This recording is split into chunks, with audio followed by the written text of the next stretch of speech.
ইমানের হালে এক সেকেন্ড বেঁচে পৃথিবী ছাড়তে চায়, কোনো শয়তানকে ছাড় দিয়ে কথা বলতে চায় না। আপনারা ঠিক করে বলুন, ইসলাম কাকে শিখানো হচ্ছে? সরমনার পীর, রসুলপুরি পীর আমার নবীর দুশ্মনী যে করবে, মনে রাখবেন, আহলে বাইতের বিরুদ্ধাচরণ যে করবে, কারবালাকে বিরুদ্ধাচরণ যে করবে, আর ইয়াজিদের নামে রহমতুল্লাহ আলাইহি বলবে। বাংলাদেশের খারেজির বাচ্চারা এখন রহমতুল্লাহ আলাইহি কয়, ইয়াজিদ রহমতুল্লাহ আলাইহি। এই খারেজি ওহাবির বাচ্চা ইয়াজিদ রহমতুল্লাহ যদি হয়, তাহলে হাসান রাদিয়াল্লাহু আনহু, হোসেন রাদিয়াল্লাহু কি হবে? ওই জিহাদে কে দায়ী ছিল? ইয়াজিদ দায়ী ছিল না? ইয়াজিদি হুসাইন রাদিয়াল্লাহু আনহুর মাথা নিয়ে উল্লাস করে বেড়ায় নাই? ইয়াজিদি মাথার জন্য 1 লক্ষ স্বর্ণ মুদ্রা উপহার দেওয়ার জন্য ঘোষণা দেয় নাই? কয়টা কিতাব নেবেন? আমাদের কাছে আছে। আমি ইন্টারনেটে ওয়াজ একটা শুনলাম, এক শয়তান খারেজি ওহাবি বলতেছে, কই ইয়াজিদকে যে ব্যক্তি বলবে যে ইয়াজিদ কারবালার ঘটনায় দায়ী, তারা মূর্খ, তারা কিছু জানে না। ইয়াজিদ রহমতুল্লাহ আলাইহি। আমি কই, তোরা যে পাকা ইয়াজিদের বংশের মানুষ, তোদের মুখ দিয়েই বের হতে হবে। কারবালার ময়দানে যে কোনো গ্রুপ দায়ী হতে হবে, হয় হুসাইন বাহিনী দোষী, নয়তোবা হযরতে হোসেন বাহিনীর দুশমন যারা, ইয়াজিদ বাহিনী দোষী। দোষী কারা? যেমন কারা দোষী? তাহলে দোষী কে করছে? রহমতুল্লাহ আলাইহি। তাহলে হোসেন রাদিয়াল্লাহু দোষী? হোসেন রাদিয়াল্লাহু শহীদই হলেন, তার জান দিয়ে তিনি তার নানার ইসলামকে রক্ষা করলেন। যদি ইয়াজিদ রহমতুল্লাহ আলাইহি হয়, তাহলে হোসেনের উপর কি হবে? হোসেন রাদিয়াল্লাহু তাআলা আনহু আমার নবীজির দৌহিত্র, যে গলায় সীমার তলোয়ার চালাইছিল, সে গলায় আমার নবীজি বারবার চুমু দিয়েছেন। আমার নবীজি পাক সাল্লাল্লাহু তাআলা আলাইহি ওয়াসাল্লাম সাল্লাতু ওয়াসসালাম, তিনি এমন এক ব্যক্তি, তিনি ঘোড়ার মতো এরকম হতেন, আর হযরত হুসাইন রাদিয়াল্লাহু আনহুকে তার পিঠ মোবারক উপরে নিয়ে হুজুর পাক সাল্লাল্লাহু আলাইহি ওয়াসাল্লাম তাকে নিয়ে আনন্দ করতেন। সুবহানাল্লাহ। সেই হুসাইনের দুশমনী আর ইয়াজিদ রহমতুল্লাহ আলাইহি, এরা যে ইয়াজিদ বাহিনী, নতুন করে প্রমাণ দিতে হবে? হায়রে হোসেন, হায়রে ইয়াজিদ বাহিনী। তো ইয়াজিদ বাহিনী কখনো আমাদেরকে চিনবে? আমাদের দুশমনী তো সারা জীবনই করবে তারা। ইসলাম জিন্দা হোতা হে হর কারবালা কি বাত। আপনাদেরকে একটা সুন্দর দিস, একটা মেসেজ দেয়। বেশি কথা বলা যাবে না, সময় খুব কম। মেসেজ দেখুন, দেখুন মেসেজ কি। কেতাব মালফুজা 43 পৃষ্ঠা দেখেন। প্রচলিত সৈয়দী তাবলিগীরা মানুষকে কি কি কুফরি আকীদা দেয়, কেতাব, তাদের কেতাব বের করেছি। মালফুজাতে 43 পৃষ্ঠা 42 নম্বর মালফুজে নবুয়ত ও মাওলানা ইলিয়াস নামক কেতাবের 30-32 পৃষ্ঠায় উল্লেখ আছে, মুসলমান 2 প্রকার। मुस्लिम दो किस्म है, मुस्लिम दो किस्म है, तीसरी किस्म मुस्लिम नहीं है, जो तबलीग करने वाला और जो तबलीग करने वाला को नसरत करने वाला। মুসলমান 2 প্রকার, যারা তবলিগ করে আর যারা তবলিগের সাহায্য করে, বাকিগুলো একটাও মুসলমান না। আবার লিখে তাবলিগ গোটা উম্মতের গুরু দায়িত্ব, লেখক মাওলানা ইসমাইল হোসেন দেওবন্দি, পৃষ্ঠা 174। দাওয়াতে তাবলিগ কিউ কেন, লেখক মাওলানা ওবায়দুল হক 21 পৃষ্ঠা, হযরতজির কয়েকটি স্মরণীয় বয়ান, 2য় খণ্ড, পৃষ্ঠা 11। তাদের কিতাব লিখতেছি। প্রচলিত তাবলিগ জামাতের সমর্থন পুষ্ট প্রায় কিতাবে কথা লেখা আছে যে নবী আলাইহিস সালামগণ কোন কোন সময় ভুল করেছিলেন। যেমন হযরত আদম আলাইহিস সালাম, তিনি দাওয়াত না দিয়ে ভুল করেছিলেন। আদম আলাইহিস সালাম তিনি গন্ধম খেয়ে ভুল করেছিলেন। হযরত ইউনূস আলাইহিস সালাম তিনি দাওয়াতের কাজ ভুল করেছিলেন, যার কারণে তাকে আল্লাহ পাক গজব দিয়ে মাছের পেটে ঢুকিয়ে দিয়েছিলেন। মালফুজাতে শাইখুল হাদিস, পৃষ্ঠা 231। তাবলিগ গোটা উম্মতের গুরু দায়িত্ব, লেখক মাওলানা ইসমাইল হোসেন দেওবন্দি, পৃষ্ঠা 61। দেওবন্দি মানে কওমি খারেজি। হযরত ইউনূস আলাইহিস সালাম, ওনার সম্পর্কে প্রচলিত তাবলিগ লোকদের আকীদা হলো, হযরত ইউনূস আলাইহিস সালাম তিনি দাওয়াতের কাজ বন্ধ করার কারণে আল্লাহ পাক তিনি হযরত ইউনূস আলাইহিস সালাম ওনাকে গজবে ফেলিলেন। হযরত ইউনূস আলাইহিস সালাম তিনি মাছের পেটে 40 দিন আবদ্ধ থাকিয়া নিজ ত্রুটি স্বীকার করিয়া তওবা করিয়া সিল্লা দিলেন, যার কারণে তিনি বিপদ হইতে উদ্ধার পাইলেন। তাবলিগ গোটা উম্মতের গুরু দায়িত্ব, মাওলানা ইসমাইল হোসেন দেওবন্দি, 62 ও 90 নম্বর পৃষ্ঠা। আমি আপনাদের খেদমতে আরজ করি, নবীগণ যদি ভুল করে থাকেন, তাহলে আল্লাহ পাক রব্বুল আলামিন নিজেই ভুল করেছেন। নাউজুবিল্লাহ। নবীরা ভুল করেছেন? আপনাদের কি বিশ্বাস হয় নবীরা ভুল করছে? আচ্ছা, আদম আলাইহিস সালাম সম্পর্কে আমি গত জুমার আগের জুমাতে বলছি, আজকে আপনি ইউনূস সম্পর্কে বলি। রাজি আছেন শুনতে? ইউনূস আলাইহিস সালামের উপর কি আল্লাহর গজব হয়েছিল? আস্তাগফিরুল্লাহ, নাউযুবিল্লাহ। ইউনূস আলাইহিস সালাম মাছের পেটে করে চিল্লা মারছেন।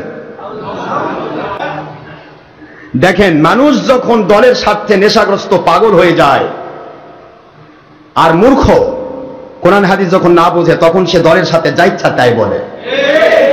ইউনূস আলাইহিস সালাম মাছের পেটে চিল্লা দিছে, মুহাম্মদ সাল্লাল্লাহু আলাইহি ওয়াসাল্লাম হেরা গুহায় চিল্লা দেওয়ার কারণে নবুয়ত প্রাপ্ত হয়েছে। নাউযুবিল্লাহ মিন যালিক। আমি এদেরকে কি দিয়ে এদের ভাষা আমি রদ করব? আমার তো ভাষা নাই, জানা নেই যে এদেরকে কি দিয়ে এদের এই সমস্ত 2 নম্বরই কথা, নবীর উপর মিথ্যা অবাদ দেওয়ার কথা, এগুলিকে কিভাবে আমি প্রতিবাদ করব? প্রতিবাদ করলেই তো আমাদের গাল পারে। আপনারা কি মন খারাপ করতেছেন? এগুলি জানা দরকার আছে না নাই? আমি ইন্টারনেটে সারা পৃথিবীময় বলছি, এই কয়েকজন মানুষের কাছে বলছি না, আমার বলার দায়িত্ব বলে দিচ্ছি। তারপরে কোন বাহাদুর আছেন যে আপনারা হক পথে আছেন, আমাকে এসে শিখান, আমি শিখে নিয়ে আপনাদের কাছে তওবা করতে চাই। বাহাদুর, হায় হায়, কত বড় মারাত্মক কুফরি! হযরত ইউনূস আলাইহিস সালাম তিনি নাকি গজব প্রাপ্ত হয়েছেন। নাউযুবিল্লাহ। আমার আল্লাহ রাব্বুল আলামিন বলেন, আমার নবী রাসূল আলাইহিস সালামগণ যেখানে থাকেন রে, সেখানে কখনো গজব নাজিল হয় না। হুদ আলাইহিস সালামকে আল্লাহ বলে, ও হুদ, আপনার আদ জাতি ওয়াইলা আদিন আখাহুম হুদা,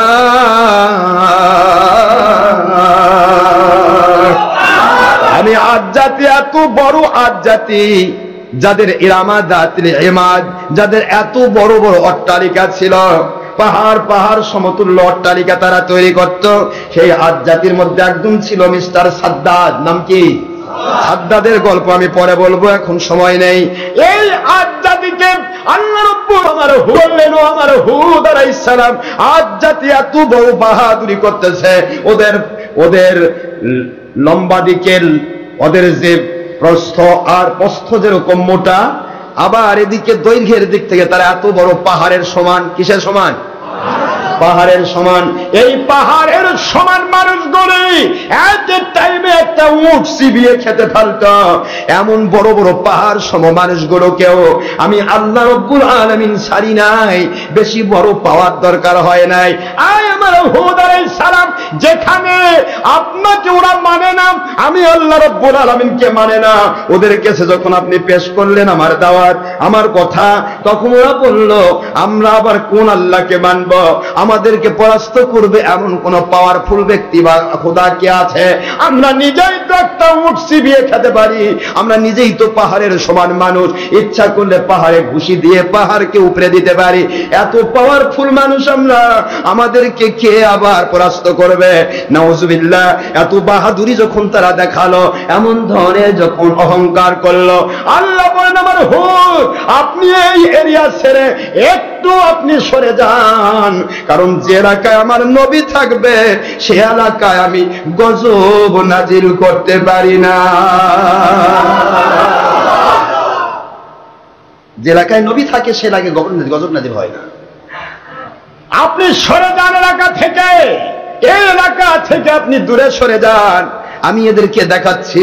হুদ আলাইহিস সালাম একটু দূরে চলে গেলেন, শুধু পটকার আওয়াজের মতো দুম করে একটা শব্দ লক্ষ্য করে দেখা গেল পুরা বস্তির হাজার হাজার মানুষগুলোকে এত টাইমে 3 দিকে পাহাড় বেষ্টিত ছিল, ওই পাহাড়ের সাথে বাতাস দিয়ে আমার আল্লাহ এত জোরে আঘাত করেছেন, সকলে মাটির সাথে তারা মিশিয়ে গিয়েছে। আল্লাহর গজব নাজিল হয় না নবী থাকলে? নবীদের কারণে আল্লাহ গজব নাজিল করতে পারেন না। যে এলাকায় নবীদের সত্যিকারের প্রেমিক আল্লাহওয়ালা আল্লাহর ওলিরা থাকেন, সে এলাকায়ও গজব নাজিল হয় না। সুবহানাল্লাহ। ওলি থাকলেই গজব হয় না, আর নবীর উপর গজব ডাইরেক্ট নাজিল হয়েছে, মাছের পেটে আল্লাহ ঢুকাই দিয়েছে। নাউযুবিল্লাহি মিন যালিকাল কাজ্জাব ওয়াদ দাজ্জাল ওয়াল ফিরকাতিল বাতিলিন। মূল ঘটনা কি বলবো? মূল ঘটনাটা কি? আল্লাহ কোরআনে বলেছেন, বলুন আমার সাথে, وَذَنُّونِ إِذْ ذَهَبَ مُغَاضِبًا فَظَنَّ أَن لَّن نَّقْدِرَ عَلَيْهِ فَنَادَىٰ فِي الظُّلُمَاتِ أَن لَّا إِلَٰهَ إِلَّا أَنتَ سُبْحَانَكَ إِنِّي كُنتُ مِنَ الظَّالِمِينَ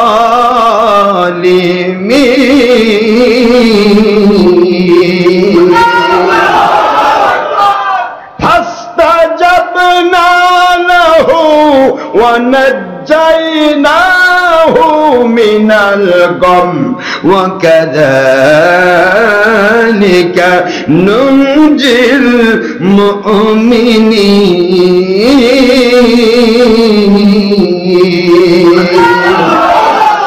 কুরআন শরীফের সূরাতুল আম্বিয়া আলাইহিমুস সালাম কোন সূরা মুখস্থ করে?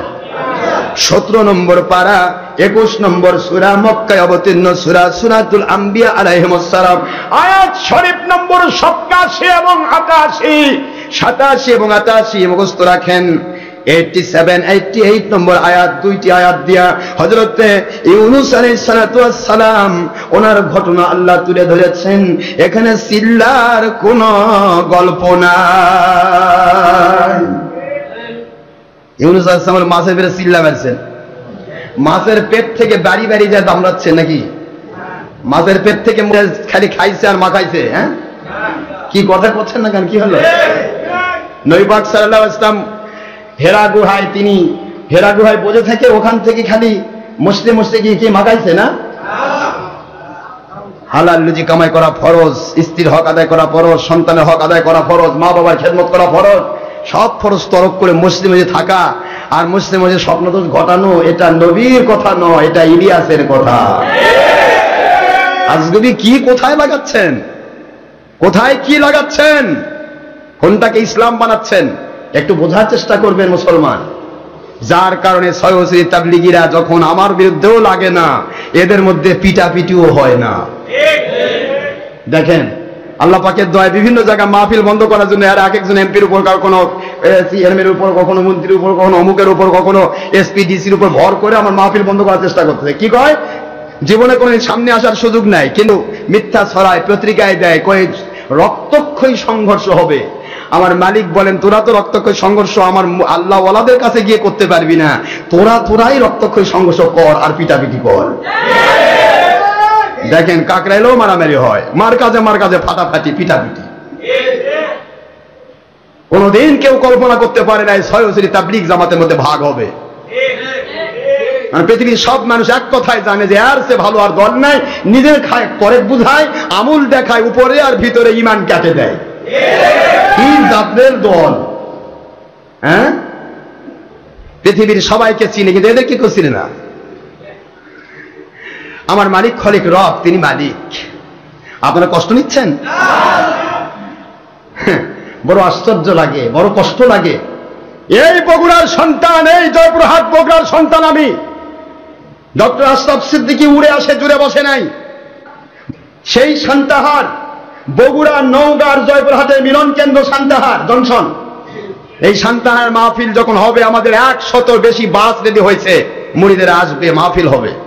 এরা যখন দেখতে পেল এই 3 ডিস্ট্রিক্টের জংশন, এই মিলন কেন্দ্রে যে ডক্টর আশরাফ সিদ্দিকী আসে, তাহলে তো আমাদের কবর হয়ে যাবে, ভিক্ষা বন্ধ হয়ে যাবে। ভয়ে কি করলো? এসপি ডিসি ওসির কাছে গিয়ে ভর করার চেষ্টা করলো। সকলে এসপি সাহেব, ডিসি সাহেব, ওসি সাহেব সবাই বলেন, টিএনও সাহেব বললেন ওনার মাহফিল হবে, ওনার মাহফিল কেউ বন্ধ করতে পারবে না, কারণ উনি জঙ্গি সন্ত্রাসীদের বিরুদ্ধে কথা বলেন। এই খারেজি, ওহাবি, চুরমুনাই, তবলিগি, এই বাতিল 72 ফেরকার বেঈমানেরা নির্লজ্জ বেহার মতো অর্থ ব্যয় করে, লাখ লাখ টাকা ব্যয় করে পত্রিকায় মিথ্যা কথা ছাপালো যে ডক্টর আশরাফ সিদ্দিকী যদি সান্তাহারের মাহফিলে যায় তাহলে ওখানে রক্তক্ষয়ী সংঘর্ষ হওয়ার সম্ভাবনা আছে। এই কথা তারা পত্রিকায় লিখলো, লুকে থাকে চোরের মতো টাকা পয়সা দিয়ে, কারণ সামনে তো আসার সুযোগ নাই। এই কথা লিখে প্রশাসনের আমার সম্মানিত এসপি, ডিসি, ওসি, টিএনও ওনাদেরকে ভয় দেখানোর চেষ্টা করলো, যদি কোনো কিছু হয়ে যায় তাহলে আপনাদের চাকরি থাকবে না। এই নেপথ্যে থেকে ছলচাতুরি ধান্দাবাজি করে ধাপ্পাবাজি করে এই পত্রিকা লিখে এই পত্রিকা নিয়ে গিয়ে তাদের দেখালো আর তাদেরকে ভয় দেখালেন। তারা আমাদের বললেন, দেখেন যদি মারামারি হয়, আল্লাহ না করে যদি একটা রক্তক্ষয়ী কিছু হয়ই, তাহলে তো আমাদের চাকরি নষ্ট হয়ে যাবে, কি দরকার, হুজুরের মাহফিল তো সারা বাংলাদেশই হচ্ছে, সারা পৃথিবী হচ্ছে, একটা মাহফিল না হলে কি হবে, এই একটা মাহফিল দেওয়া করে আপনারা স্যাক্রিফাইস করেন। আমাদের মাহফিল করতে দিলেন না তারা নিজেদের কারণে। আর এরা মিথ্যা অপবাদ দিল যে ডক্টর আশরাফ সিদ্দিকী ভয়ে মাহফিলে যাওয়া পারেনি। তাহলে বাতিল 72 ফেরকা কত প্রকার ছলচাতুরি করতে পারে, কত প্রকার মিথ্যা অপবাদ দিতে পারে। আপনাদের পায়ে হাত দিয়ে বলে বোঝার চেষ্টা করবেন, এরা আত্মমিথ্যাবাদী, এদের জন্ম মিথ্যাই, এরা চলবে মিথ্যাই, এদের মরণ হবে মিথ্যার উপরে, এরা আল্লাহওয়ালা হয়ে মরতে পারবে না।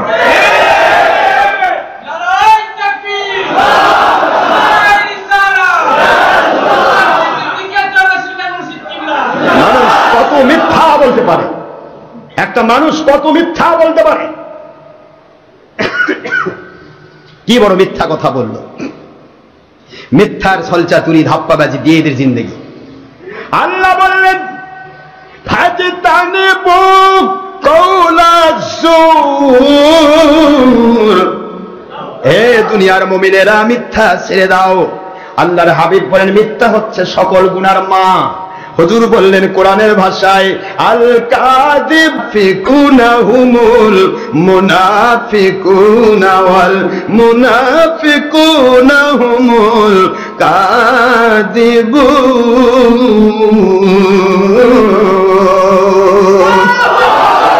ইন্নাল মুনাফিকিনা ফি দারকিল আসফালি মিনান নার।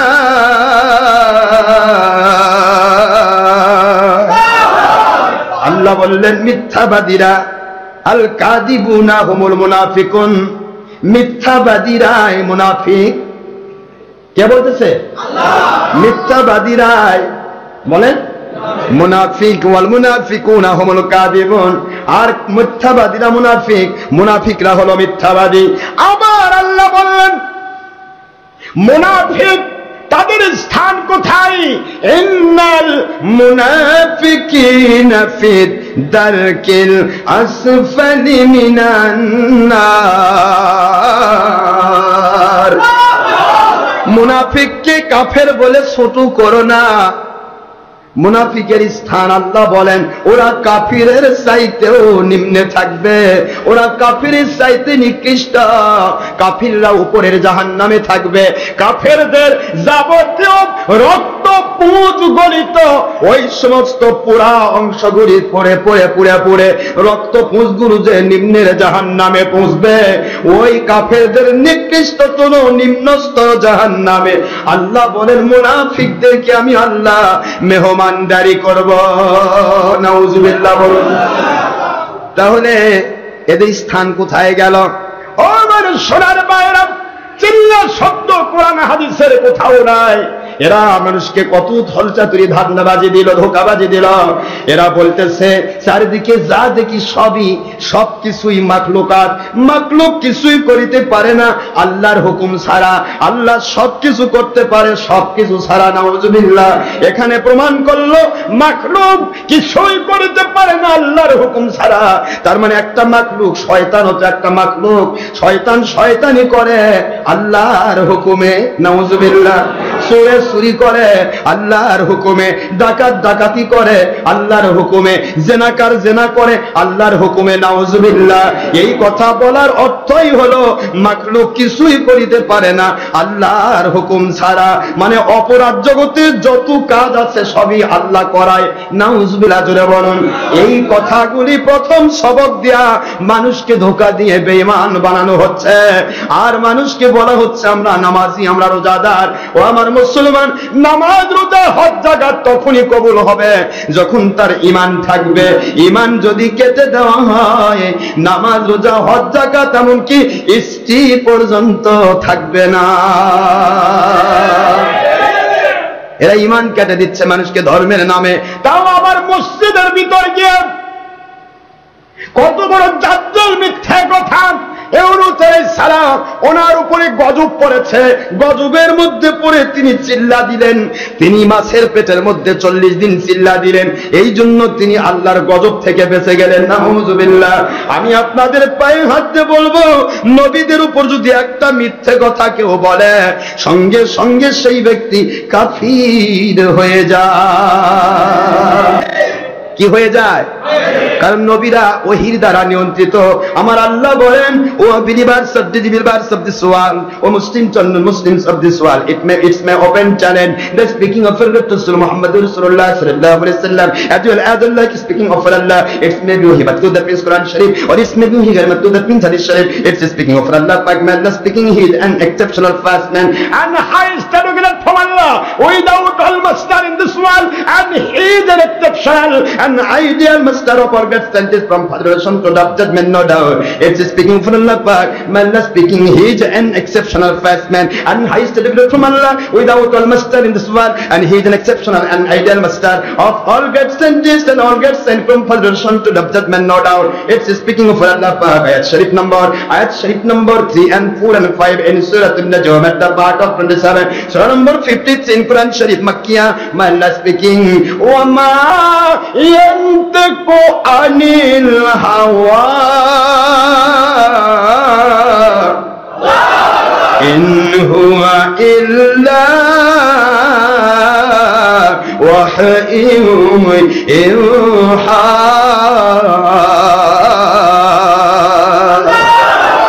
allamahu shadidul quwa। কোরআন শরীফের সূরাতুন নাজম 3, 4 এবং 5 নম্বর আয়াত শরীফ মক্কা অবতীর্ণ সূরা, 53 নম্বর সূরা, 27 নম্বর পারা আল্লাহ পাক ঘোষণা দিলে, দুনিয়ার মানুষেরা আমার নবীগণ যা বলেন যা করেন, একটি কথাও তারা, একটি কাজও তারা ইচ্ছা মতো করেন না, বলেন না। যা কিছু করেন, যা কিছু বলেন, সব কিছুই হচ্ছে আমার পক্ষ থেকে। আল্লাহ বলেন, আমার পক্ষ থেকে নাজিলকৃত ওহী। ওহী ছাড়া আমার নবীগণ কোনো কথা, ইটস মেবি ওহী মাতলু হতে পারে, এটা কোরআন শরীফ ডাইরেক্ট জিবরাইলের মাধ্যমে, অথবা ওহী গায়রে মাতলু হতে পারে হাদিস শরীফ আল্লাহ পাকের পক্ষ থেকে ডাইরেক্ট অন্তরের মধ্যে এলকা। ওহী ছাড়া নবীগণ কোনো কথা বলেন না। সেই নবীরা ভুল করেছে বললে আল্লাহর ওহী ভুল হয়ে গেছে প্রমাণ হয়ে যাবে। নাউযুবিল্লাহ, জোরে বলুন। ও মুসলমান সোনার ভাইরা, বোঝার চেষ্টা করবেন, এক কথায় আল্লাহ রাব্বুল আলামিন দুনিয়ার মানুষকে বোঝাচ্ছেন, আমার নবীগণ কখনো ভুল করেন না, নবীদের উপর গজব নাজিল হয় না, নবীগণ ইচ্ছা মতো চলেন না, চলেন না, চলেন না। কোরআন শরীফের মধ্যে আবার আল্লাহ বলেন, আমার নবীগণ যদি ইচ্ছা করে ইচ্ছা মতো কোনো কাজ করতেন, কথা বলতেন, আমি তাদের জিহ্বাটা, প্রাণ রক্তটা টেনে বের করে কেটে ফেলতাম, দুনিয়ার কেউ বাঁচাতে পারত না, নবুয়তির দরজায় তারা থাকতে পারতেন না। জোরে বলুন সুবহানাল্লাহ। আল্লাহর কত বড় চ্যালেঞ্জ, যে আমার নবীরা যদি ভুল কথা বলতো বা ইচ্ছা মতো তথ্য দিত, তাহলে আমি নিজে তাদের প্রাণ কেটে ফেলতাম। চিন্তা করছেন? আল্লাহ বলতেছেন, আর আমরা বলতেছি নবীরা ভুল করছে, বর্তমানে মুন্সিরা বলতেছে। নাউযুবিল্লাহ। ইউনূস আলাইহিস সালাতু ওয়াস সালাম ভুল করেন নাই, তার জাতিকে তিনি দাওয়াত দিলেন। কালা ইউনূস আলাইহিস সালাম, ইয়া কওমি ইবুদুল্লাহ মা লাকুম মিন ইলাহিন গায়রু, লা ইলাহা ইল্লাল্লাহু ইউনূস নবিয়ুল্লাহ আলাইহিস সালাম। আমার আল্লাহ পাকের পক্ষ থেকে তিনি দাওয়াত দিলেন, এ দুনিয়ার সমস্ত আমার কওম, আমার জাতি, তোমাদের জন্য আমাকে নবী করে পাঠানো হয়েছে। তোমরা বলো আল্লাহ ছাড়া কোনো মাবুদ নাই, আল্লাহ ছাড়া ইলাহ নাই, আল্লাহ ছাড়া রব নাই, আল্লাহ ছাড়া মালিক নাই, খলিক নাই, পাল্লিওয়ালা নাই, আল্লাহ ছাড়া খেলাফত নাজিল করার কেউ নাই, আল্লাহ ছাড়া দুনিয়ার কোনো মানুষ একটি বারের জন্য কোনো ক্ষেত্রেই কোনো কিছু, এক কথায় আল্লাহ বুঝাই দিলেন, ভালো কাজ করার ক্ষেত্রে আল্লাহ সাহায্য করেন, আর মন্দ কাজ মানুষ শয়তানের প্রতারণায় পড়ে পড়েন। আর আল্লাহ ইচ্ছা করলে তাও হেফাজত করতে পারেন যাদের ভালোবাসেন, কিন্তু শয়তানের প্রতারণায় ফাঁদে পড়ে মানুষ গুনাহ করে বলে তারা গুনাহগার, জাহান্নামী হবে। আর আল্লাহ পাক নিজে নেক আমল করার তৌফিক দান করেন, এই জন্য নেক আমল করলে তারা জান্নাতি হবে। এ আমার জাতি, আমি ইউনূস তোমাদের নবী হয়ে এসেছি, আমাকে নবী করে পাঠানো হয়েছে। তোমরা এই মুহূর্তে আমাকে নবী হিসেবে মানো, আমার আল্লাহকে আল্লাহ হিসেবে মানো। সকল তার জাতির মধ্যে শয়তান ধোঁকা দিল। শয়তান বলতে লাগলো, ইউনূস আবার নবী হলো কেমনে? তিনি তো আমাদের মধ্যে এসেছেন, তিনি তো আমাদের মতোই মানুষ। নাউজুবিল্লাহ। আজকের বাতের 72 ফেরকা তুই মধ্যে কি কয়? নবী আমাদের মতো কয় না? তাই করো। তাহলে সকল কাফেররাই বলতো নবীরা আমাদের মতো মানুষ। এক কথা আল্লাহ বলেছেন, কালাল কাফিরুনা মা আনতুম ইল্লা বাশারুম মিসলুনা। সকল কাফেররাই বলতো, যখনই নবী নাজিল হতো সঙ্গে সঙ্গে বলতো, তুমি তো আমাদের মতো মানুষ, তুমি তো অমুকের বেটা অমুক। কথা বুঝতেছেন নাকি? আমাদের মধ্যেই নাজিল হয়েছো, বাজার করো, ঘাট করো, খাও দাও, ফুর্তি করো, সে করো, যা ইচ্ছা তাই করো, আবার তুমি কেমনে নবী হলে? এই কথাটা ছিল কাফেরদের। আজকে কিয়ামত পর্যন্ত বা কাফেররা এখন নবীদেরকে আমাদের মতো আর বলে না। হিন্দু বলে না নবী আমাদের মতো, খ্রিস্টান বলে না নবী আমাদের মতো, ওই নন মুসলিম বলে নবী আমাদের মতো, কেউ বলতেছে না। সবাই জানে যদি বলি নবীরা আমাদের মতো, মুসলমানরা আমাদের খেয়ে ফেলবে। দরকার নেই বলার, যাত্রা সে করুক। কথা ঠিক না? ঠিক। কিন্তু মাদ্রাসার ছাত্র শিক্ষক হয়ে, মাদ্রাসার মুতামিম হয়ে, মুফতি আজম, মুফাসসির আজম, বুলবুলে বাংলাদেশ, ইন্ডিয়া, পাকিস্তান, অথবা আন্তর্জাতিক খ্যাতি সম্পন্ন বক্তা, মুফতি, মুহাদ্দিস হয়ে মাথায় টুপি দিয়ে বলতেছে নবীরা আমাদের মতো মানুষ। তাহলে এদের সাহস কাফেরের চেয়েও বেশি। কি কোন আপনার কথা কোন দেখেন? কাফের রাজা সাহস করে না, এরা সেই সাহস পেয়েছে। এদের বড় দুঃসাহস। আমার আল্লাহ পাকের নবীকে বলা হলো, আয় ইউনূস আলাইহিস সালাম, আপনি তো আমাদের মতোই মানুষ। ইউনূস আলাইহিস সালাম বললেন, তোমাদের কে বললো আমার উপর ওহী নাজিল হচ্ছে? তোমাদের উপর তো ওহী নাজিল হয় না। আমার আল্লাহ আমাকে নবী বানাইছেন, তোমাদেরকে তো নবী বানানো হয় নাই। নবী আর উম্মত কোনদিন এক রকম হতে পারে না। মানতে চাইল না তারা, কোন ক্রমে মানতে চায় না। ইউনূস আলাইহিস সালাম মন খারাপ করলেন। এবার আল্লাহ বলছেন, ওয়াজান্নুন, মাছওয়ালা। নুন শব্দের অর্থ মাছ, জান্নুন মানে মাছওয়ালা। ইউনূস আলাইহিস সালামের উপাধি আমার আল্লাহ কোরআনে দিয়েছেন মাছওয়ালা। ওয়াজান্নুলা ইয যাহাবা মুকাদিবান ফাযান্না আল্লান নাকদিরা আলাই ফানাদা ফিজ যুলুমাতি আল্লা ইলাহা ইল্লা আনতা সুবহানাকা ইন্নী কুনতু মিনাজ জালিমিন।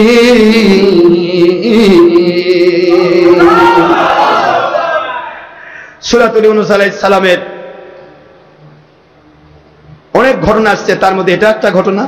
আর এইটা আল্লাহ পাক সূরাতুল আম্বিয়া আলাইহিস সালাতু ওয়াস সালামের 87 নম্বর আয়াতে তুলে ধরলেন। আল্লাহ বলেন, মাছওয়ালার কথা তোমরা শোনো, আমি বলে দিচ্ছি কি হয়েছে ঘটনা। ইযহাবা, পরিষ্কার অর্থ, ইযহাবা, যখন তিনি চলে যাচ্ছেন, মুগাদিবান, তিনি তার জাতির উপরে মন খারাপ করে তিনি চলে যাচ্ছেন।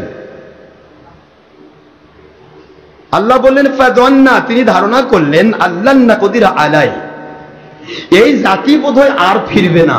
কি কথা কি বুঝতে পেরেছেন? কিন্তু নবীরা যেখানে থাকেন সেখানে আল্লাহ রহমত নাজিল হয়। কি নাজিল হয়? রহমত নাজিল হয়। তো তিনি ধারণা করলেন যে এই জাতি আর ফিরবে না। এদের কপালে আর ইসলাম জুটবে না, আল্লাহ না কদিরা আলাই, এদের কপালে ইসলাম জুটবে না। আমি অযথায় কষ্ট করে আর কি করি, এদের উপর রাগ হয়ে গেলেন, রাগ হয়ে গিয়ে তাদের উপর গজবের দোয়া করলেন। কার কাছে? আরে জোরে বলেন না, কার কাছে? আল্লাহর কাছে দোয়া করলেন। দোয়া করার সাথে সাথে আমার আল্লাহ বললেন, হে আমার নবী, যেখানে নবী থাকে সেখানে গজব নাজিল হয় না, আপনার জাতির উপর আমি গজব নাজিল করব। আপনি এই এলাকা থেকে একটু সরে যান, ওই দিকে ওই জাহাজ চলতেছে নদীর ওই সাইডে, ওই দিকে চলে যান, আমি আপনার এই জাতি যে জনপদের মধ্যে আছে এদের উপর আমি গজব নাজিল করছি। আমার আল্লাহর কুদরত এমন ভাবে কবুল করলেন, ওদের ভিতরে অনুশোচনা সৃষ্টি করে দিলেন। যেই মাত্র ইউনূস আলাইহিস সালাতু ওয়াস সালাম তার জাতিকে ছেড়ে, তিনি এলাকা ছেড়ে যখন নদীর দিকে চলে গেলেন, তখন তার জাতির ভিতরে আল্লাহ রাব্বুল আলামিনের পক্ষ থেকে কুদরতি একটা রহমত, শান্তি, বরকত যখন নাজিল হয়ে গেছে, তখন তারা সকলে আফসোস করতে লাগলেন, ইস, আমরা এত দুর্ব্যবহার করলাম আমাদের নবীর সাথে। আরে নবী যদি দোয়া করে তাহলে তো আমরা গজবে শেষ হয়ে যাব। অতএব তোমরা কে আছো, তাড়াতাড়ি আসো, আল্লাহর গজব থেকে যদি বাঁচতে চাও তাহলে নবীর উপর ঈমান আনো। জোরে বলুন সুবহানাল্লাহ। সঙ্গে সঙ্গে তারা কলেমা পড়ে পুরা জনপদের মানুষ ঈমান আনলেন। আর গজব আসবে? জোরে বলুন, আসবে? আর নবীকে মেনে নিয়েছেন, আল্লাহ পাককে মেনে নিয়েছেন। এখন আমার আল্লাহ বোঝাচ্ছেন, নবী, আপনার জাতিকে গজব না দিয়ে আমি ঈমান দান করেছি। এখন আরেকটা ব্যাপার, আপনার রহমতে, আপনার উপর যে আমি রহমত নাজিল করেছি, আপনার উপর যে আমি গয়বী মানে মদদ নাজিল করেছি, এই মদদে তো তারা ঈমানদার হলো, কিন্তু এরা তো বেঁচেই গেল, এদের কাছে আপনি পরে কথা বলতে পারবেন। কিন্তু মাছের জাতির ভিতরে মরক লেগেছে, এদেরকে বাঁচানোর জন্য মাছের জগতে আপনাকে 40 দিন থাকতে হবে। কোন জগতে? মাছের জগৎ। মাছের জগৎ বোঝেন তো? সমুদ্রের অথাল তলদেশ। ইউনূস আলাইহিস সালাতু ওয়াস সালাম জাহাজে উঠেছেন, জাহাজটাকে মাছ আটকে দিল। খুব বোঝার চেষ্টা করুন, অল্প সময় শেষ করে দিব। জাহাজটা মাছ আটকে দিল। জাহাজের ক্যাপ্টেন বলতেছে, এখান থেকে এমন একজনকে নদীতে ফেলতে হবে, সাগরে ফেলতে হবে, এই জাহাজের যে কোনো একজন ভালো মানুষকে সাগরে ফেলতে হবে। সাগরে ফেললেই মাছ ছেড়ে দিবে, আমাদের জাহাজ চলবে। আপনারা বলেন তো, একটা জাহাজের মধ্যে সবচেয়ে ভালো মানুষ যে, সেই কিন্তু সবার উপকার করার চেষ্টা করে, তা করে না? নবীগণের চাইতে ভালো মানুষ সে সময় কেউ ছিল? ইউনূস আলাইহিস সালাম লাফ দিয়ে উঠলেন, ভাই আমি আছি, এদিকে তো আল্লাহর ওহী আছে যে তাকে মাছের পেটে যেতেই হবে, মাছের জগতে যেতে হবে, এবং তার দ্বারা মাছের জগৎ উপকৃত হবে। সোহবত, সুবহানাল্লাহ পড়বেন না জোরে? ইউনূস আলাইহিস সালাম তিনি বললেন যে, আমি সাগরে ঝাঁপ দিতে চাই, সাগরে ঝাঁপ দিলে তাহলে আপনাদের জাহাজও বাঁচবে এবং মাছের জগৎও নিরাপদ হবে। জাহাজের অধিকাংশই তার জাতির মানুষ ছিল, যারা আযাব গজবের ভয়ে তারা কলেমা পড়ে মুসলিম হয়ে গিয়েছিল। সেই সময় তারা বলতেছে, কোন কি, আপনি আমাদের নবী, আমাদের নবীকে আমরা জাহাজ থেকে ফেলে দিব? এটা কখনোই হতে পারে না। সুবহানাল্লাহ পড়বেন না জোরে? এখনকার দেড় বেটানি মুন্সিরা কি কয়, নবী ইউনূস আলাইহিস সালামকে তারা ফেলে দিছে নাকি? জাহাজবাসী বলে তুলে ফেলে দিছে, তিনি তার মনিবের বিরোধিতা করেছে তাই ফেলে দিছে। যদি তাই ফেলে দিত তাহলে সেখানে 3 বার লটারি হলো। কয়বার? ইউনূস আলাইহিস সালাম যখন নিজেই জাহাজ থেকে ঝাঁপ দিতে চাচ্ছিলেন, জাহাজের সকলে বলে, না, নবীকে পেশ করতে পারবো না, আমি যাব। অমুক বলে, আমি যাব। যখন একই জায়গায় লটারি কখন করা হয়? যখন একই জায়গায় একই বিষয়ের 2, 4, 500, 100 জন বা 2-4 জন বেশি মানুষ হয়ে যায়। কথা কি বুঝতে পেরেছেন? তখন বাধ্য হয়ে লটারি দিতে হয় যে একটা মাত্র পোস্ট, এতগুলো মানুষ তো হবে না।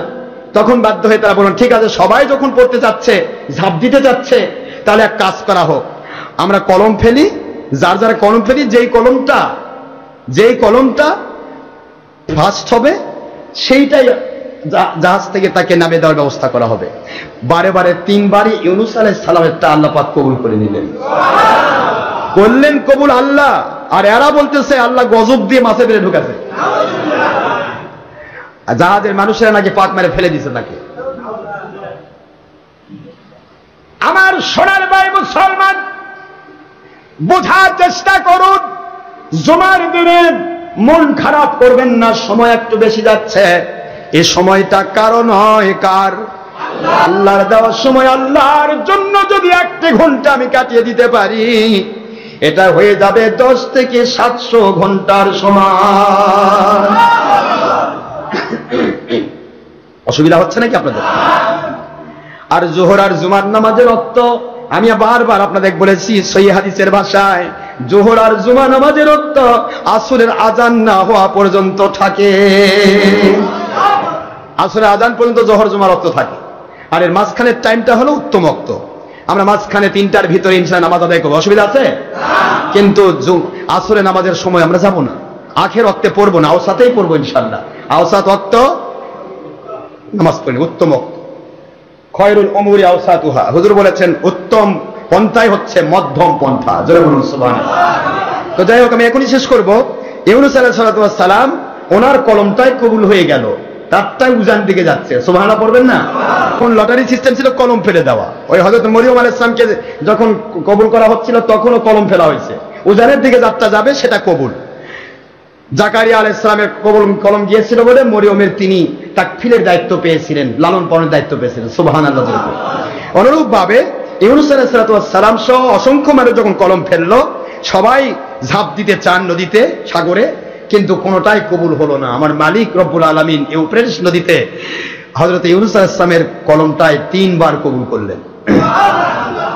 আর কেউ কথা বলার নাই, কবুল হয়ে গেল। ইউনূস আলাইহিস সালাম নিজেই ঝাঁপ মারলেন, আল্লাহর নাম নিয়ে বিসমিল্লাহি তাওয়াক্কালতু আলাল্লাহ বলে তিনি ঝাঁপ দিয়ে দিলেন। সঙ্গে সঙ্গে বিশাল বড় ওই মাছটা ইউনূস আলাইহিস সালামকে আস্তে করে তার কলবের মধ্যে ঢুকাই দিলেন। আগে যাকে মাছ খায় তার তো হাড় হাড্ডি গুঁড়া হয়ে যাওয়ার কথা, কি বলেন? আল্লাহর গজবে পড়ে মাছে খাই ফেলছে, তাহলে গুঁড়া হয়ে ফেলবে না? কিন্তু হাড় হাড্ডি গুঁড়া হয়। তাফসীর প্রমাণ করতেছে, তাফসীর ইবনে আব্বাস তাফসীর প্রমাণ করতেছে, যেদিন ইয়াউমে আশুরার দিনে, আসরের টাইমে হযরত ইউনূস আলাইহিস সালামকে মাছ উদ্গীরণ করেছিল একটা লাউয়ের ডগার গাছে, এলাকায় লাউয়ের জমি, লাউ লাগে না বলে, লাউয়ের জমি। এই জমির মধ্যে, এটা তো বেশিরভাগ লাউগুলো লাগানো হয় নদী এলাকায়, ইউফ্রেটিস নদীর পাশে লাউয়ের জমিতে তাকে মাছটা এসে উদ্গীরণ করলো। মাছ উদ্গীরণ করলো, কিন্তু ইউনূস আলাইহিস সালামের শরীরে একটা টাচ পর্যন্ত লাগে নাই। থেকেছেন কয়দিন? 40 দিন, মতান্তরে 50 দিন, মতান্তরে 7 দিন, কয়েকটা রাওয়ায়াত আছে। 40 দিনই ধরলাম নির্ভরযোগ্য রাওয়ায়াত। 40 দিন একটা মানুষ মাছের পেটে থাকবে আর তার শরীরে সামান্যতম একটা দাগ লাগবে না, এটা কি গজব না আল্লাহর গয়বী মদদ? কথা বোঝেন না? না তাহলে গজবে পড়ে ইউনূস আলাইহিস সালাম মাছে পেটে ঢুকছে না? নাউযুবিল্লাহি মিন যালিক। হযরত ইউনূস আলাইহিস সালাম মাছের পেটে ঢুকলেন। মাছ আস্তে করে মুখটা নিচু করে দিয়ে আস্তে করে সরে গেল, জাহাজ চালু হয়ে গেল। ইউনূস আলাইহিস সালামকে 3টি অন্ধকারের মধ্যে ঢোকানো হলো। 1 নম্বর রাতের অন্ধকার, 2 নম্বর মাছের পেটের অন্ধকার, 3 নম্বর সমুদ্রের অথাল তলদেশ। একবার অথাল তলদেশে মাছ গিয়ে পৌঁছে গেল। মাছ তাকে গিলার পরে তাকে উদ্গীরণ করতে পারছে না, আবার হজমও করতে পারছে না। মাছ যেন পাগল হয়ে গেছে, হয়রান হয়ে গেছে, নিচের দিকে তলিয়ে যাচ্ছে। অন্ধকার পানির মধ্যে ঢোকার পর ইউনূস আলাইহিস সালামের কাছে আমার আল্লাহ পাক রব্বুল আলামিন কুদরত থেকে এমন ভাবে কুদরতি সাহায্য করছেন। মাছের পেটের অন্ধকার, সাগরের তলা, রাতের অন্ধকার, 3টি অন্ধকার ভেদ করে ওই মাছটার পেটের মধ্য থেকে ড্রেসিং সিস্টেমে যেন দেখতে পাচ্ছেন ওই সমুদ্রের অথাল তলদেশে যেই পাথরের নুড়িগুলি, এগুলিও আমার আল্লাহর জিকির করতেছে।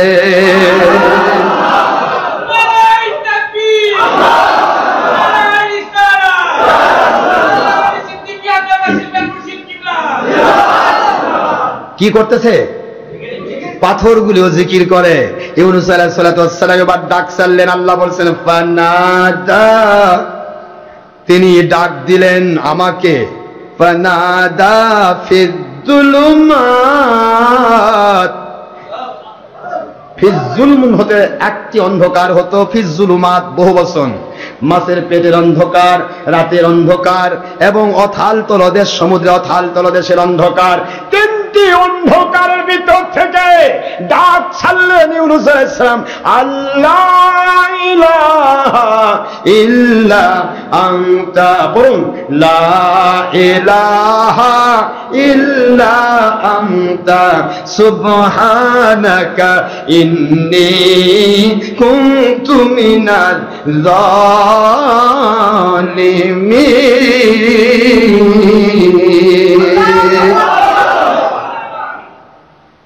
সূরাতুল আম্বিয়ার 87 নম্বর আয়াত। আমার আল্লাহ বলেন, তিনি ডাক ছাড়লেন, কি ডাক ছাড়লেন? আল্লাহ ইলাহা ইল্লা আনতা, আয় আমার আল্লাহ, আপনি ছাড়া কোনো রব নাই, আপনি ছাড়া কোনো পানিওয়ালা নাই, আপনি ছাড়া কোনো মালিক নাই, খলিক নাই, আপনি ছাড়া উপাসনা পাওয়ার মালিক আর কেউ নাই। এই জন্য তো দেখতে পাচ্ছি অন্ধকার পরতে সাগরের অথাল তলদেশের পাথরগুলো, পানিগুলো সবই তো আপনার জিকির করতেছে, ও আমার মালিক, ইন্নী, নিশ্চয় আমি, কুনতু মিনাজ জালিমিন। এই যে এখানে নিয়ে আসে মৌলবীরা করছে, তিনি বলতেছেন নিশ্চয় আমি আমার উপরে জুলুম করেছি। নবী যদি নবীর উপর জুলুম করেন তাহলে তো আল্লাহর গয়বী মদদ পাবেন না। জুলুম করলে গয়বী মদদ পায়? যদি তা সত্য হয়, কেউ যদি কারোর উপর জুলুম করে, তাহলে আল্লাহ বলতেছেন ইন্নাল্লাহা লা ইয়াহদিল কওমাজ জালিমিন। যারা জালেম তাদেরকে আল্লাহ হেদায়েত, তাহলে জালেমদেরকে আল্লাহ হেদায়েত দেন না। তাহলে নবী নিজেই জুলুম করে জালিম হয়, নাউজুবিল্লাহ, তাহলে তাকে হেদায়েত আল্লাহ দেবে? আস্তাগফিরুল্লাহ পড়বেন না? নবীদের কথাগুলি এভাবে নিতে হবে, খুব বোঝার চেষ্টা করবেন। পৃথিবীর এমন কোন নবী নাই যে নবী তার উম্মতকে দায়ী করে, সকলে নিজেকে নিয়েই বলে উম্মতের জন্য। একটু জোরে বলেন সুবহানাল্লাহ। কোন নবী বলে নাই ও আল্লাহ আমার জাতি অপরাধ করছে, তা বলবেন না। তিনি বলবেন নিজেকে নিয়ে, আমি যেহেতু এ জাতির উপর আসছি, আমি নিজেই জুলুম করেছি, আমি নিজেই, আমার জাতি আমরা জুলুম করেছি, আমরা অথবা আমি, এই দুইটা ভাষা নবীগণ ব্যবহার করেছেন। কখনোই বলেন নাই আমার জাতি জুলুম করেছে, কারণ জাতির সাথে তিনি নিজেকে এক করে দিয়ে দুনিয়াবাসীকে জানাতে চান পৃথিবীর যে কোনো ওলি, যে কোনো বড় মানুষ, ভালো মানুষ যে কেউ হোক, সে যেন নিজের জন্যই শুধু দোয়া না করে, তার জাতির জন্য যেন দোয়া করে। এই জন্য জাতিকে সহ যখন দোয়া করবে, ওই নিষ্পাপ মাসুমের বিষয়ে আমার আল্লাহ জাতিকে মাফ করে দিবে। আল্লাহু আকবার, জোরে বলুন। পৃথিবীতে নবীগণ নিষ্পাপ মাসুম ছিলেন। কোরআনের ভাষা সূরাতুল ইউসুফ আলাইহিস সালাম তাআসাম, আল্লাহ পরিষ্কার বলেছেন নবীগণ তাআসাম, মাসুম, নিষ্পাপ। আল আম্বিয়া আলাইহিস সালাতু ওয়াস সালাম মুনাজ্জাহুনা মিনাস সাগাইরি ওয়াল কাবাইরি ওয়াল কবাইহি। দুনিয়ার সকল নবী রাসূল আলাইহিস সালামগণ তারা সগীরা কাবীরা, এমনকি ছোট গুনাহ বড় গুনাহ, এমনকি আল্লাহ অসন্তুষ্ট হন, আল্লাহ অপছন্দ করেন এমন ধরনের কাজ থেকেও তারা নিরাপদ। নিষ্পাপ মাসুম নবীগণ, সেই নবীগণ তারা যখনই দোয়া করতেন জাতিকে সহ দোয়া করতেন। হযরত আদম আলাইহিস সালাম দোয়া করেছেন রব্বানা যালামনা, আয় আমার আল্লাহ আমরা জুলুম করেছি। বুঝতে পেরেছেন? হযরত ইউনূস আলাইহিস সালাম দোয়া করলেন ইন্নী কুনতু মিনাজ জালিমিন, আমি জালেমদের অন্তর্ভুক্ত হয়েছি। মানে কি? আমার জাতি জালেমদের অন্তর্ভুক্ত হয়েছে, তারা আপনাকে মানতে চায় না, আপনার হুকুমত চলতে চায় না। ও আল্লাহ, মেহেরবানি করে দয়া করে জাতিকে উদ্ধার করেন। এরূপ ভাবে কিয়ামত পর্যন্ত যত ওলিয়া উলিয়া পৃথিবীতে আসবেন, কোন ওলি বলবেন না ও আল্লাহ আমার মুরিদেরা বড় অপরাধী, আমার মুরিদেরা বড় জুলুম করেছে, গুনাহ করেছে, আপনি মাফ করেন। এমন কথা ওলি বলবেন না। ওলি বলবেন আল্লাহ আমরা গুনাহ করেছি, আয় আল্লাহ আমরা গুনার সাগরে হাবুডুবু খাচ্ছি। মানে ওলিকে ওই মুরিদের সাথে অ্যাড করে দিয়েছেন। কারণ হলো ওলি গুনাহ করেন না, মুরিদেরা গুনাহ করেন। ওলির এই আল্লাহ পাকের কাছে এই ভালো মানুষটা যখন মুরিদদের সহ নিজেকে অপরাধী মনে করে তুলে ধরল, আল্লাহ পাক ওই ওলির মহব্বতে পুরা মুরিদদেরকে মাফ করে দিবে।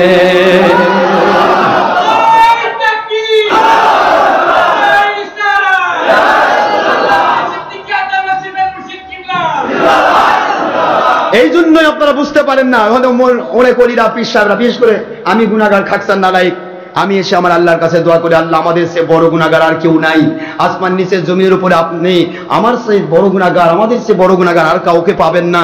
এই যে কথাগুলি বলা হয়, তাহলে মুরিদেরা মনে মনে ভাববে যে আমাদের হুজুর কতই গুনাহগার বলে, প্রতিদিন বোধহয় খালি গুনার মধ্যে ডুবে থাকে। হ্যাঁ, কি বলেন আপনার, কথা বলেন না কেন? তাই বলবেন না? হুজুর তো প্রতি জুমাবারে দোয়া করে, আল্লাহ আমরা গুনার সাগরে হাবুডুবু খাচ্ছি, আল্লাহ গুনাহ করে করে জীবনটা শেষ করে দিয়েছি, আসমানের নিচে জমিনের উপর আপনি কাছে আমার চাইতে আমাদের চাইতে বড় গুনাহগার আর কেউ নাই। এখন মুরিদরা মনে মনে ভাববে, ইস আমার হুজুর বোধহয় প্রতিদিন খালি গুনাহ করতেই থাকে আর আল্লাহর কাছে আসে মাপ চায়। কি কোন আপনারা? আরে ওলিরা ইচ্ছা করে গুনাহ করবে? গুনাহ করলে সে ওলির পোস্ট পাবে? গুনাহ করে না ওলিরা, কিন্তু মুরিদেরা করে, কারণ মুরিদদেরকে তার সাথে আট করে মালিকের কাছে তুলে ধরে নবীর সুন্নাত আদায় করার জন্য। ওলি গুনাহ করে সারাদিন আর খালি মাপ চায়, যারা গুনাহ করে তারা কাঁদতে পারে না, কান্নার ভান করবে কিন্তু চোখে পানি আসবে না। কথা কি বোঝা গেছে? আল্লাহর ওলিগণ গুনাহ করে তারা কাঁদেন না, তারা গুনাহ না করেই তার মুরিদদের জন্য কাঁদেন। এটা যদি আপনি মনে করেন তাহলে আপনি সত্যিকারের মুরিদ। আর যদি মনে মনে ভাবেন হুজুর প্রতিদিন খালি গুনাহ করে আর মাপ চায়, তাহলে বোঝা গেছে আপনার ভাব যে আপনার চাইতে আপনার পীর সাহেব বেশি গুনাহগার। তাতে কি হলো? এই পীরের কাছে পাবেন কি? যে পীর নিজেই গুনার মধ্যে হাবুডুবু খাচ্ছে, সে আপনাকে দিবে কি? আপনাকে তো গুনাহ করাবে। কথা বোঝেন না? বোঝেন না?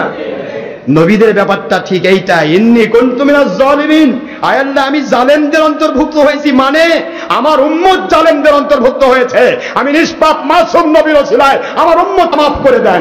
সুবহানাল্লাহ জোরে বলুন। এটাকে নবীর ভুল বলবেন না। এই যে নবী ভুল করছে, এই তো তিনি জালেম হয়েছে, নাউজুবিল্লাহ। আর তাফসীর ইবনে আব্বাস এবং তাফসীর রুহুল বায়ান কুতুবি খাযের বাগাবী সকল তাফসীরে এসেছে ইন্নী কুনতু মিনাল মুনাফফিরিন, আমি আলোকিত মানুষদের অন্তর্ভুক্ত হয়েছি। জোরে বলুন সুবহানাল্লাহ। মুসলমান ভাইয়েরা আমার, আমি আপনাদের খেদমতে আরজ করছি, আসুন ইউনূস আলাইহিস সালাতু ওয়াস সালাম এই দোয়া যখন করলেন, এবার আমার আল্লাহ বলছেন, আয় আমার ইউনূস নবী আলাইহিস সালাম, আপনি কেন জুলুম করবেন, আপনি কেন গুনাহ করবেন, আপনি কেন অত্যাচারী হবেন না? না না, এই মাছের জগতে মরক লেগেছে, পুরা মাছের জাতিকে আমি আল্লাহ পাক মরক থেকে বাঁচাবো। আপনি যে মাছটার মধ্যে ঢুকেছেন, ওই মাছের মরক আমি আপনি তার ভিতরে ঢোকার কারণে আমি আল্লাহ পাক তার মরককে ভালো করে দেব।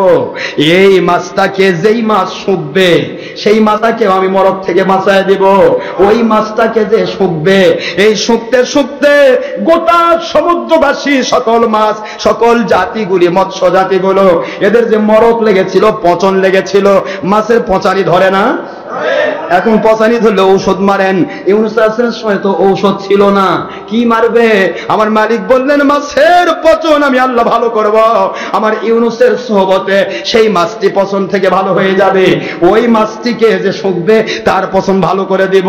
এইভাবে শুকতে শুকতে পুরা সমুদ্রের সকল মাছগুলিকে মরক থেকে বাঁচানোর জন্য শুকাতে শুকাতে সোহবত পেতে পেতে 40 দিনের মধ্যে পুরা সাগরবাসী, পুরা সমুদ্রবাসী, মৎস্যকুল যখন মরক থেকে বেঁচে গেল, তখনই আল্লাহর কুদরত থেকে ইউনূস আলাইহিস সালামকে দুনিয়ার বুকে প্রেরণ করা হলো।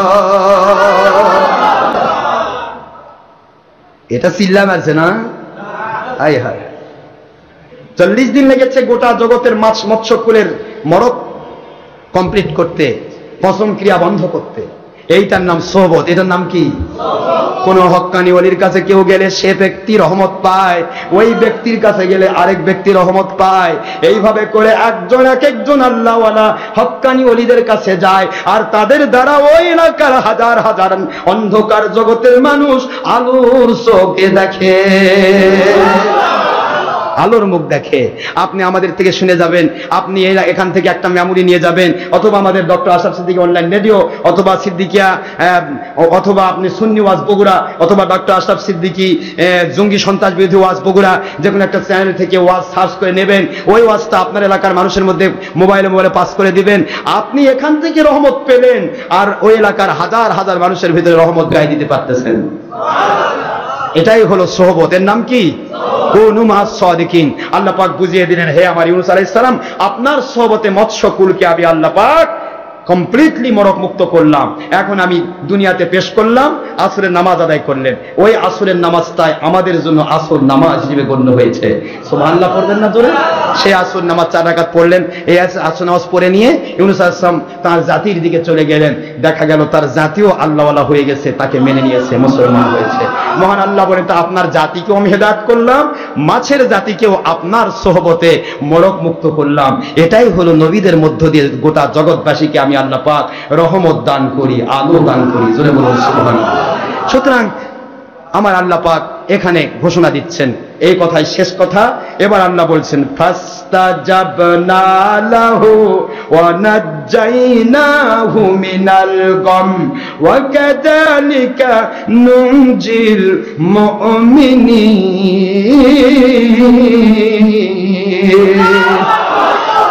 সূরা আম্বিয়ার 88 নম্বর আয়াত।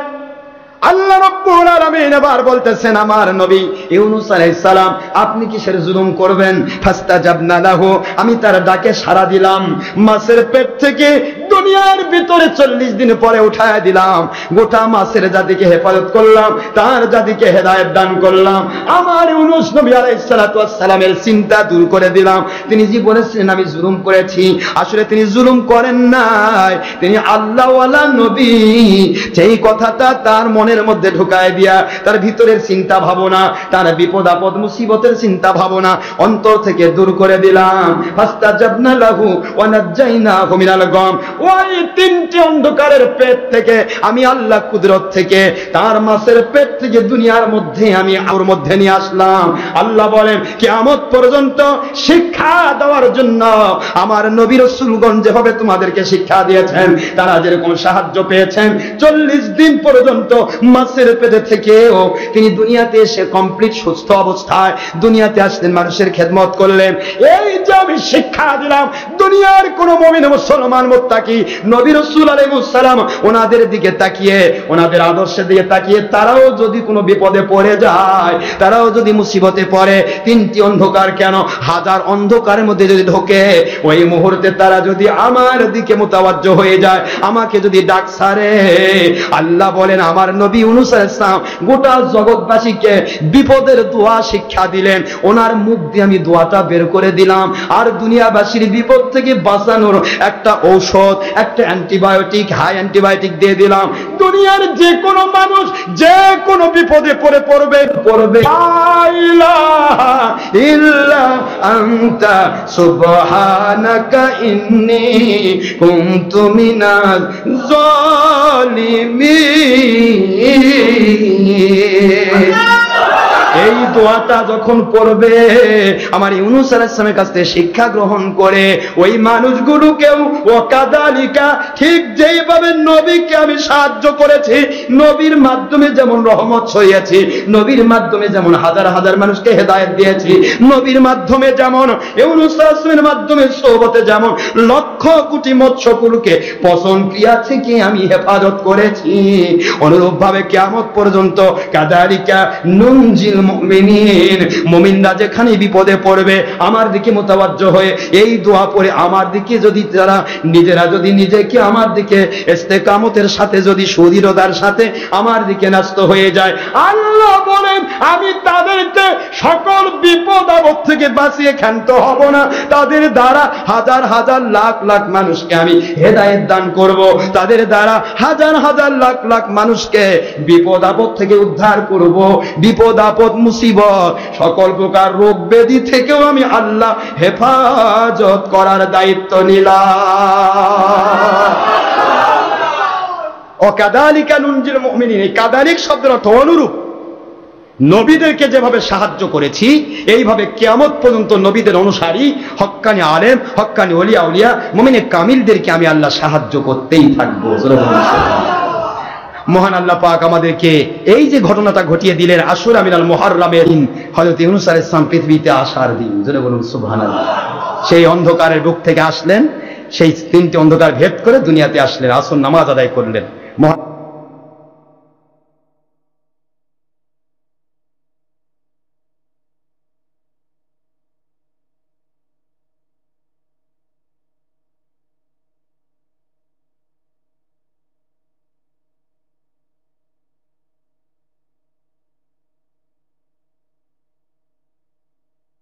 ইজিদ বাহিনীর বিপক্ষে আমাদেরকে মজবুত থাকার তৌফিক মৃত্যু পর্যন্ত দান করুন। সবাই বলেন আমিন। ওমা আলাইনা ইল্লাল বালাগুল মুবিন। হাদা মা ইনদি মা ইয়ানফাদ ওয়া মা ইনদাল্লাহি ওয়া রাসূলিহি সাল্লাল্লাহু আলাইহি ওয়াসাল্লাম। বাক সুবহানাকা আল্লাহুম্মা ওয়া বিহামদিকা আশহাদু আল লা ইলাহা ইল্লা আনতা আস্তাগফিরুকা ওয়া আতুবু ইলাইকা। মনে রাখতে হবে, পৃথিবীতে যেখানে আপনি যে পীরের মুরিদ হন, অন্য পীরের উপরে হিংসা করবেন না। হিংসা করলে কিন্তু শেষ জ্বলে পড়ে শেষ হয়ে যাবে। পীর মুরিদি যার যার করুন এবং তরিকত সবার, এই ধারায় কাজ করুন। আল্লাহ পাক আমাকে গয়ব মদদ নাজিল করবেন। পীরদের অনেকের ভুল ত্রুটি আমলগত থাকতে পারে, কিন্তু আকীদাগত পীরদের আকীদা এক, কোনো কম বেশি নাই। সুতরাং যার গুনাহ আছে সে ব্যক্তির ফায়দা কম পাবে, কিন্তু ঈমান তো নষ্ট হয়নি। এই জন্য কোনো পীরকে নেগলেক্ট করবেন না। পীর মুরিদ একজনের কাছে আরেকজন বায়াত হচ্ছে, হিংসা করে তার কাছে যাওয়া বন্ধ করবেন। এরকম যদি করেন তাহলে আপনার রাস্তা আল্লাহ কেটে দিবেন। ওমান আদালি ওলিয়ান ফাকাদ আযানতুহু বিল হার। বুখারী শরীফের এক কথায়, বুখারী শরীফের 963 পৃষ্ঠা 2য় খণ্ড আল্লাহ বলেছেন, যে ব্যক্তি কোনো ওলির দুশমনী করে সে ব্যক্তির বিরুদ্ধে আমি আল্লাহ যুদ্ধ ঘোষণা করি। জোরে করুন আলহামদুলিল্লাহ। সুতরাং বোঝা গেল, আপনার পীর, আপনি যে পীরের মুরিদ, সে পীর জগৎ বিখ্যাত হতে পারে, কিন্তু সেই পীরের উপর ভিত্তি করে আরেক পীরের হক পীরের উপরে আপনি মিথ্যাচার করবেন, আরেক হক পীরের উপরে আপনি হিংসা করবেন। আল্লাহ যদি আপনার বিরুদ্ধে যুদ্ধ ঘোষণা করেন, তাহলে কিন্তু দুনিয়ার কোনো পীর আপনাকে বাঁচাতে পারবে না। সাবধান। এই জন্য পীর মুরিদি করছেন যারা, কোন হক পীরের দুশ্মনী করবেন না। তবে চরমোনাই রসুলপুরি এগুলা হক পীর নয়, নবীর দুশ্মন ওহাবি পীর। এদের বিরুদ্ধে বলা ফরজ। এদের বিরুদ্ধে বলা কি ফরজ। মহান আল্লাহ সবাইকে সত্য কথা বলা তৌফিক দান করুন, আমিন। ওমা আলাইনা ইল্লাল বালাগুল মুবিন। যারা সুন্নাত নামাজ আদায় করেন নাই, অনুগ্রহপূর্বক কবলাল জুমা সাদাকাত সুন্নতে মুআক্কাদা আদায় করুন। হ্যাঁ, চরমোনাই পীর, রসুল পীর এবং আপনার দেওয়ানবাগিকে এর মধ্যে নেবেন, কারণ সেও আমার নবীর উপর উৎপাত করে মিথ্যা কথা বলেছে। নাউজুবিল্লাহ। আসসালামু আলাইকুম।